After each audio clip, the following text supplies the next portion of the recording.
welcome to my channel. This is Crystal Deal, and today we're going to make some cute Christmas ornaments for your tree. Today we are going to use these tumbling tower blocks, a farmer's market calendar. We're just going to be using the back of the farmer's market calendar and some folk art multi-surface stain. I have taken it and put a little bit in a little bitty cup from the dollar store, and what I'm going to do, I'm going to water it down a bit. So that way when I use it, it gives me a stained brown color and that I want, instead of covering the whole wood texture. So I'm just going to go ahead and do that real quick. And then what you're going to do is, I like to stain my Jenga blocks individually, just because I don't like the wood color to come through in the cracks when you glue them together, and so sometimes that does happen. I'm struggling getting this open, guys. There we go. So what I'm going to do is, it's going to take 3 yoga blocks, 3 Jenga blocks, or tumbling tower blocks in this case, to cover up your little sign. So you can make it slightly bigger by doing 4 Jenga blocks, making your little wood ornament that you're going to be making slightly bigger than your sign. Or you can just do the 3. Because I am going to stain these and put a little bow at the top, I am going to go ahead and do 4. So what I'm going to do first is I'm going to stain the jumbling towers, and I'm going to use the Creamery, the Wool, the Farmer's Market, the Farm Fresh, locally grown, the honey, and the Farm Fresh trees that's down here in the bottom. I'm not sure if you guys can see that real well. So that's 1, 2, 3, 4, 5, 6, 7. So I'm going to make 7 Christmas ornaments. So I'm going to need to stain enough for 7. So there's 1.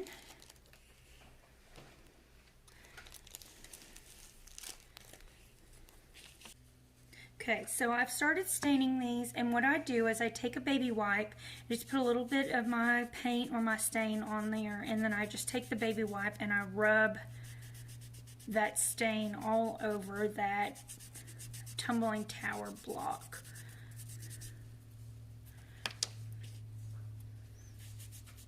And you can put as much or as little as you want. You can water the paint down as much or as little as you want. I really just like that wood to show through, and I got this technique from a lady named Amber. She's on Facebook, and she is amazing. I love her technique for staining the Jenga blocks. So you just paint a little bit on.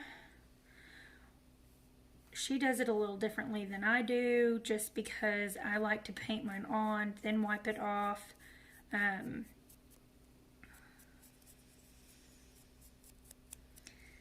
But you can do it however your little heart desires, as long as you get the wood, the colored stain that you are looking for. Your fingers will get a little bit dirty, don't be alarmed. The baby wipe will take it off, or you can just wash your hands in the sink.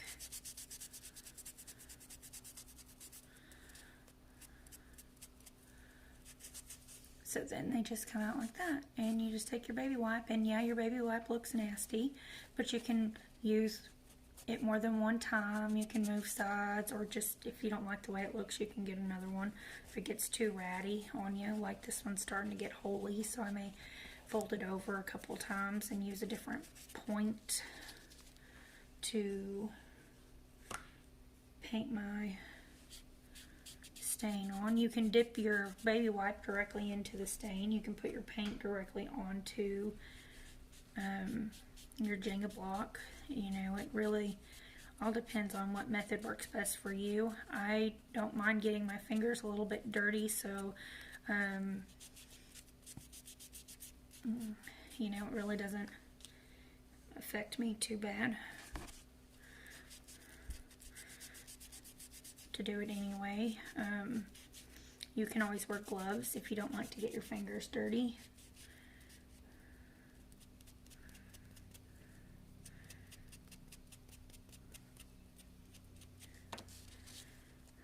Thing, I'm going to take my farmhouse calendar and I'm going to go ahead and cut out the back of the calendar parts that I'm going to be using as my Christmas tree ornament decorations. So I'm just opening up this calendar, and then I'm going to take the ones that I want. You can simply, if you can see that it's very beautiful on the inside, you can use the inside of the calendar. Because I am a bit on the wonky side, I don't like to just tear my pages out of my calendars. When I'm using them, I like to take them and actually take these little staples out of here. So I'm going to go ahead and do that. That just helps the pages tear easier if you're going to tear your pages, or if you want to cut your pages, you can do that. I just take the staples out just because it makes my life a little bit easier to get the pages apart. And so you just open them up and then you flip it over and you pull them out on the back side. If you have a staple puller, that works out great. There are 2 staples in here, and then your calendar will come apart that easily. There is this nice little cardboard insert that's in here. I go ahead and leave it in there because I might use it later. I might not use it later, but I might use it later.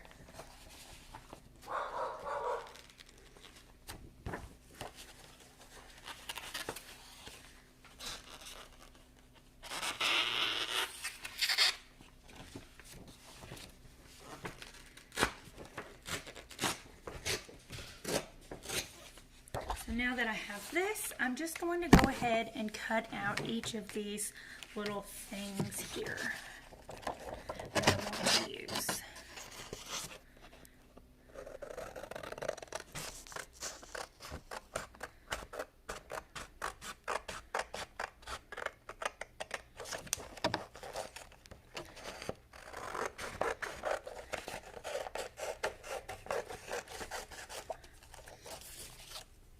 Now you can see that on one side of this is the actual calendar. Don't worry, when you Mod Podge or decoupage this down, you will not be able to see that through. And then I want to use the Creamery, the Wool, the Market,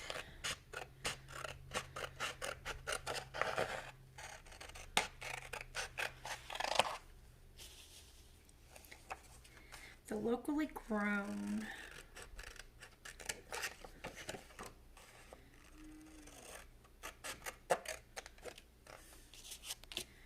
the Farm Fresh,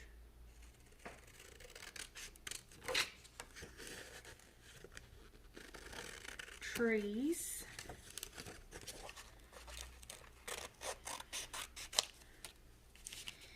and the Farm Fresh Produce. Oh, excuse me. Farm Fresh Guaranteed with the chicken. So then I'm just going to take each of these and trim them up.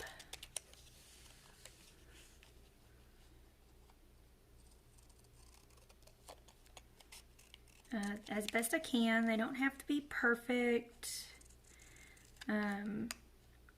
If you have a rotary cutter and a cutting board or cutting mat, you can do that perfectly.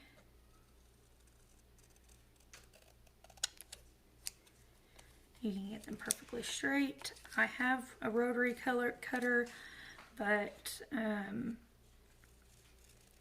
since my grandchildren have moved in with me, I have lost my crafting space, so I'm currently crafting at my kitchen table.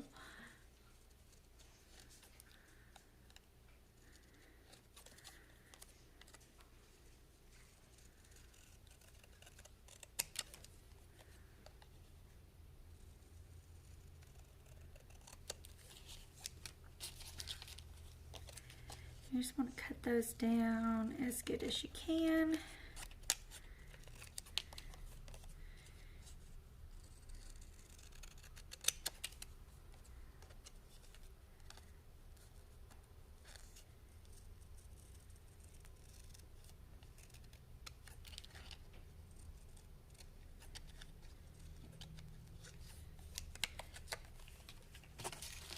You could even leave a little extra and sand off the sides if you wanted to. So that way you can get that perfect crisp line.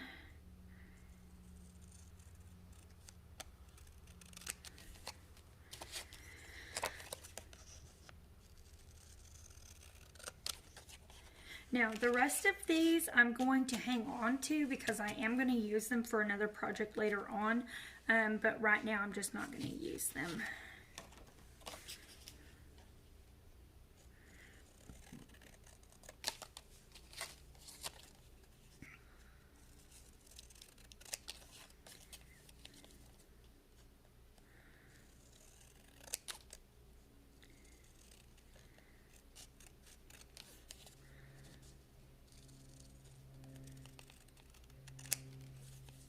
Okay, so here, let me get rid of this scraps. And then what we're going to do is we're going to take our tea, and I'll be right back. I've got to go get that.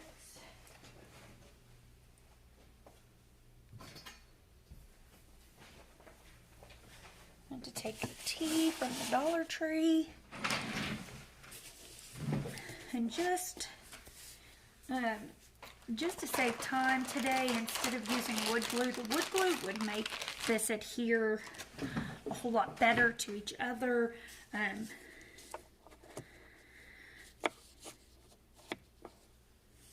But to save time today, I'm not going to use wood glue. I'm going to just use a little bit of hot glue. And what you're going to do is just take a little dab of hot glue, run it along there, and then stick them together. And then any hot glue that kind of pokes out, you're just going to want to make sure that you wipe off that excess. And then I use the tea just to make sure I get them straight in a row. And I'm going to show you how to make one, and then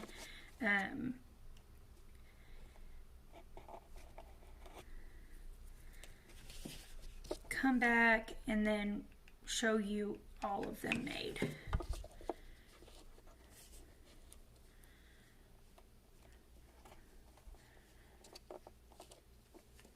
And I realized if you look there, I did not get the end of that real well. So I'm just going to take my brush and kind of brush on there a little bit more of that.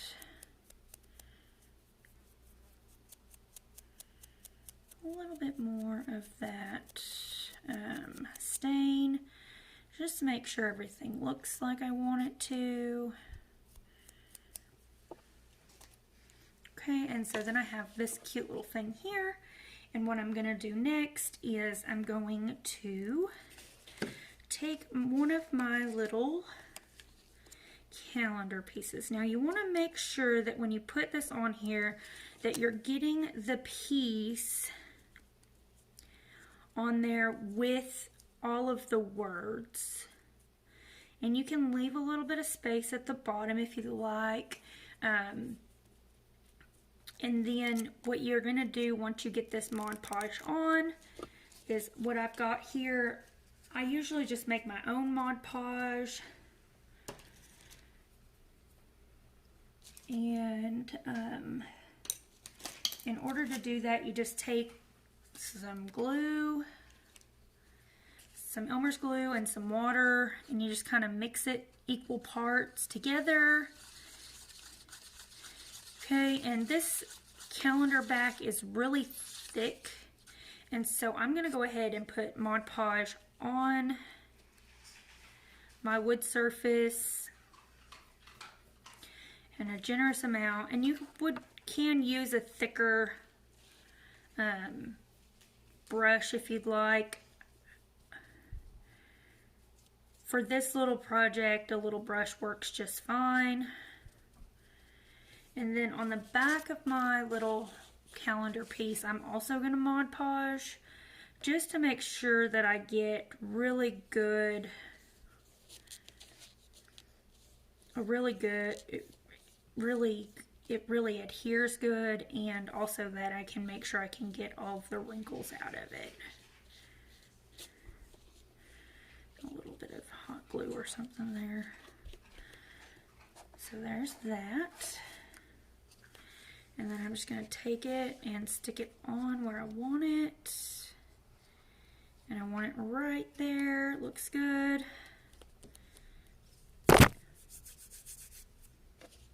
And then I'm just going to smooth it out. Smooth it out. Now, a lot of times people will take a credit card. You don't really need a credit card for this one. Just use a piece of cardboard.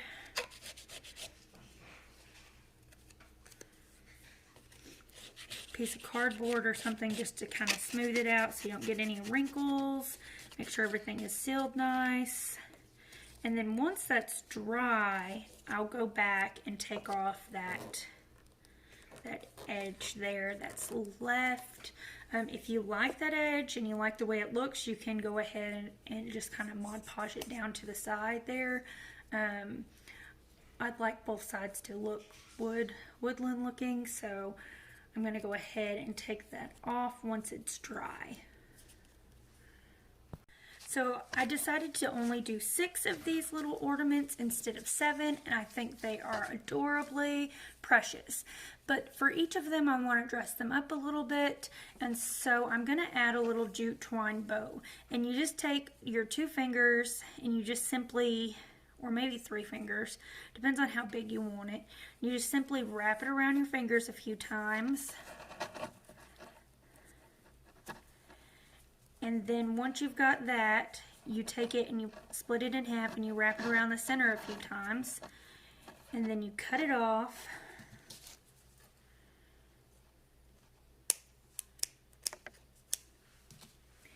And you hot glue that end down.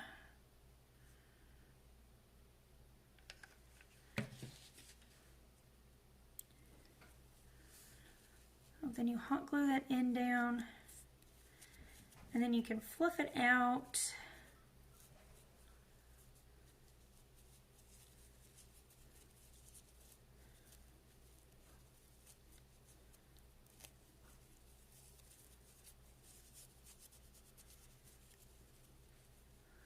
But you've got this cute little adorable bow, and then you can just hot glue it at the top of each of your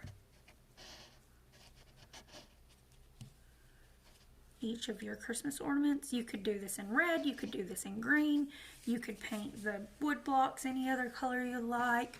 There are several different ways you could go about doing this. I just love it. I just think that is so adorable. I think it will make a cute Christmas ornament, and for my farmhouse Christmas tree, it is perfect.